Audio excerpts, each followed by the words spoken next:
Everybody always shares crockpot recipes, but what about crockpot tips and tricks?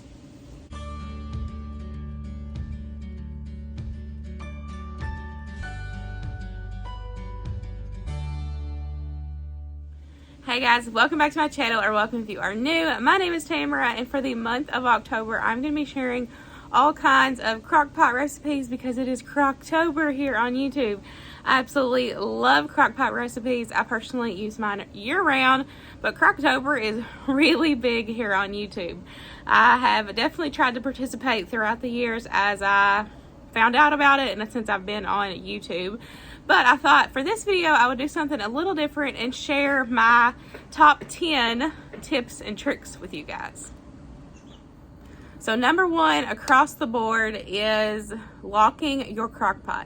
So I personally do not have the crockpots with like the travel locks, but if you do have one, which this is something that I see so many people do on YouTube videos or even on TikTok, they will like put everything in their crockpot, put the lid on it, lock it, and then set it and forget it. Those locks on top of the lid are for traveling only. I have seen people do that and then their crockpot lid cracks because of the pressure. So crockpots are not like Instant Pots. They can't uphold all of that amount of pressure. It's just going to slow cook your food. So if you lock that lid, all the moisture, and it's going to start building pressure as things cook. So those locks on your crockpot are only for traveling. That way your stuff doesn't slosh around and get all in your car and make a big old mess. So don't lock your crockpot if you are cooking your food. Number two, a great way to add flavor to your crockpot recipes is searing your protein. I normally do this for burgers, but you can do this for your roast. You can do it for your burgers. You can even do it for chicken if you wanted to help give your food a little bit of extra flavor. You can season it, sear it on both sides just to help lock in that flavor, and then add it into your crock pot with the rest of your ingredients. And another reason why I like doing this for my burgers and for my meatballs is because it's going to help render off some of that unwanted fat. That way you don't have to worry about straining it out later. Next up, number three, venting your crock pot. So if you are making a sauce or even like apple butter, or if you are just needing something to like naturally thicken up, leave your turn your crock pot sideways, or you can take the lid completely off and leave it off for like 30 or so minutes. That's going to help naturally thicken up like anything that's in your crock pot. Like I said, a sauce, soup, or anything. If you don't necessarily think it needs like a cornstarch slurry, you can just take your crock pot lid off, leave it off, and that's going to help naturally thicken up whatever is in your crock pot. Number four, if you are feeding a crowd, which I love having all of my crock pots full if I am having company over, because it makes it easier for me. I'm letting my crock pots do the work, and I'm not worried about standing over the stove cooking all day long. So I definitely use my crock pots when I have company coming over. But say that you really are just cooking things on the stove that's super quick, that you might not necessarily need a crock pot for to cook all day long. Still use your crock pots, but just keep those items warm. Like if you're cooking spaghetti on the stove, drop it in your crock pot and keep it warm. If you do cook a soup or something, or if you prefer like cooking a roast in the oven, do that. But then to help keep it warm, if you need like your oven for other things while you're getting everything else together, drop it in your crock pot, put it on warm, and your food will stay warm until it is time to eat, till you feed your crowd. Number five, which is something that I always do, use your crock pot for every meal. There is so many breakfast ideas, so many lunch ideas, dinners of course, and even crock pot desserts. I have a whole crock pot playlist that I will have a link down below for you guys. I share all kinds of crock pot recipes from breakfast, lunches, snacks. You can even do drinks. There is so many options, so many crock pot recipes out there.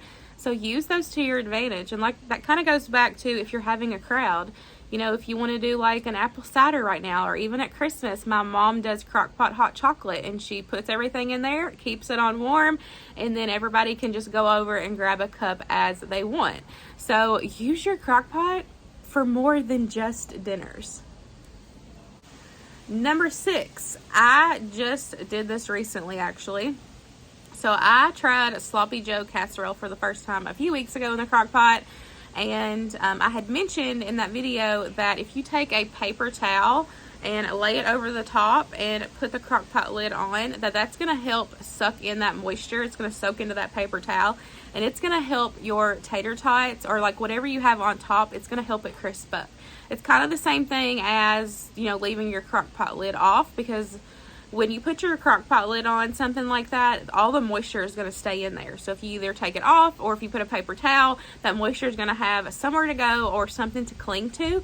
So it's going to help, you know, like I said, even if you want to do like a cracker topping, like the last 30 minutes of your cook time, put it on there and then add that paper towel, and it's going to help it stay crisp, and it's still going to continue cooking your Crockpot dinner. Number 7 is something that I have done before. Now, Crockpot liners are controversy. I really don't care. You do you. If I have them, I'll use them. If I don't have them, I don't. I'm fine at scrubbing my Crockpot down.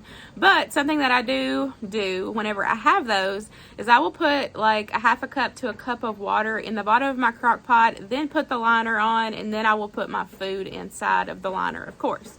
I feel like it helps with the overall cook of it.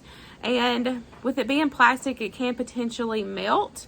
I have had that happen where it might like melt all together, especially if your Crockpot cooks like, you know, warmer than most, which I think I have one that cooks hotter than the other. And so especially if you're going to be like gone a lengthy time of the day and you're worried about it burning or anything, add a little bit of water in there in between, like I said, in between the crock and in between the liner, and that's just going to help with the overall moisture. Number 8, this one I have actually done before. It's been years, but it makes it super easy for the holidays.